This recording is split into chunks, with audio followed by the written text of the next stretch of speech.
Oi, pessoal! Meu nome é Samantha e tenho 13 anos. Quero falar sobre o meu pai, sobre popularidade e sobre o que está por trás disso. Meu pai é jovem, ele tem 33 anos, ou seja, eu nasci quando ele tinha apenas 20. Assim, nós temos vários interesses em comum. Para mim, era óbvio que tínhamos um ótimo relacionamento, a gente se dava super bem. Ele não era apenas um pai excelente e meu melhor amigo. Ele até conseguiu compensar a ausência da minha mãe, que nos deixou logo depois que eu nasci. Eu não sabia quase nada sobre ela. Ele não ficava me dando lições de moral e sempre entendeu o meu jeito de ser. Resumindo, estávamos numa boa, até um tempo atrás. Ok, eu vou contar tudo do começo.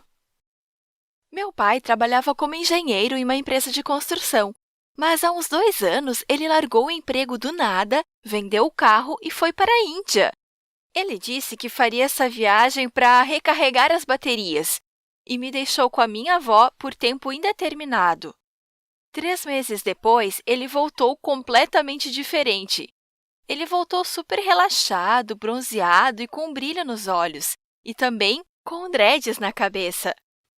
Eu tinha a sensação de que meu pai tinha ficado lá na Índia e que um outro cara tinha vindo no lugar dele aqui para casa.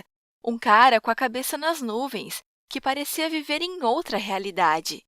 Assim que eu comecei a me acostumar com a nova versão do meu pai, ele fez outra coisa chocante. Um empréstimo para uma casa enorme. Isso até que foi ótimo em vários aspectos, exceto pelo preço extremamente alto e pela localização péssima que a casa tinha.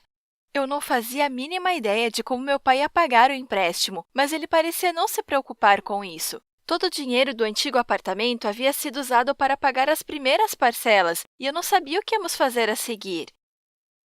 Eu estava preocupada em como nós íamos conseguir dinheiro. A poupança estava acabando e meu pai não estava procurando emprego. Em vez disso, ele criou um canal no YouTube e começou a filmar pegadinhas. Seu novo hobby acabou sendo muito bem-sucedido e o número de inscritos no canal começou a crescer rapidinho, mas, infelizmente, isso não trouxe a renda desejada.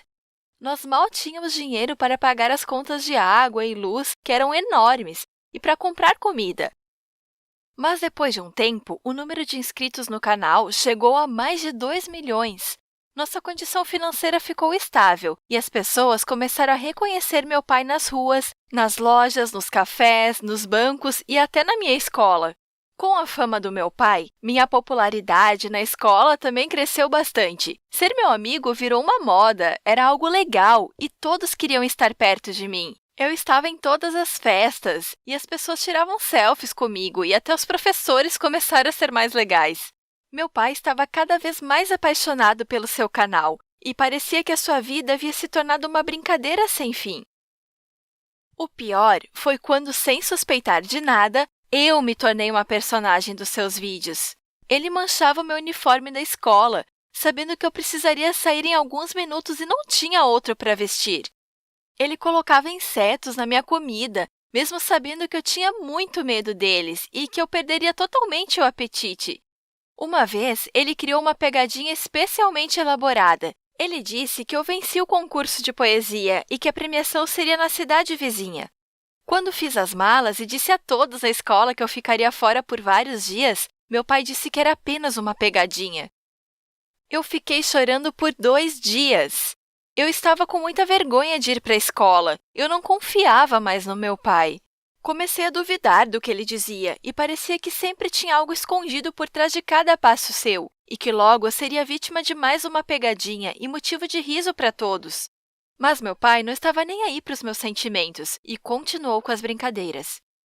Além disso, percebi que estávamos sem dinheiro de novo. Meu pai confessou que ele não estava mais conseguindo ganhar dinheiro no YouTube por causa do grande número de reclamações sobre conteúdo impróprio. Nas redes sociais, muitas pessoas começaram a me mandar mensagens super agressivas.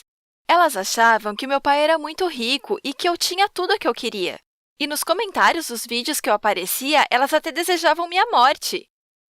Eu tentei explicar que o que eles viam na internet era apenas um belo rótulo da nossa vida e que eles não tinham a mínima ideia do que eu estava passando, mas não acreditaram em mim. Quando alguém na escola me perguntava sobre meu pai, eu simplesmente ficava louca. Eu não podia e não queria mais ouvir falar dele, nem mesmo na escola. Eu estava cansada do pesadelo em que ele transformou a minha vida. Um dia, voltei da escola e meu pai disse que minha avó tinha tido um ataque cardíaco e que estava no hospital. Eu comecei a me arrumar para ir visitá-la, mas meu pai decidiu que não ia ir e convidou jornalistas para virem à nossa casa, porque eles iam fazer uma reportagem sobre o sucesso dele.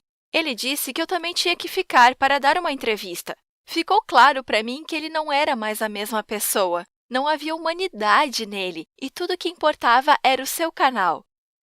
Quando a reportagem sobre meu pai foi publicada, recebi um e-mail de uma desconhecida. Ela disse que era minha mãe e que queria me conhecer. Depois de pensar muito, eu concordei. Eu só queria vê-la, saber quem ela era e perguntar por que ela nos deixou. No dia em que nos conhecemos, eu vi uma mulher linda na minha frente e descobri que éramos parecidas. Minha mãe chorou muito e me contou a verdade sobre meu pai. Ela disse que teve depressão pós-parto logo depois que eu nasci. E, ao invés do meu pai apoiá-la, ele a internou em um hospital e disse aos médicos que ela era um perigo para as pessoas. Logo, os médicos perceberam que minha mãe estava lá por engano e ela teve alta, mas ela não nos achou mais, pois, na sua ausência, meu pai e eu, juntamente com minha avó, nos mudamos para bem longe. Meu pai mudou o nome da nossa família e sumimos.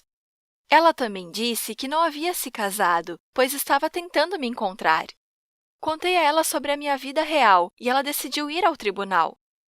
É claro, o público apoiou meu pai e ele foi absolvido, mas a minha mãe ficou com a minha guarda.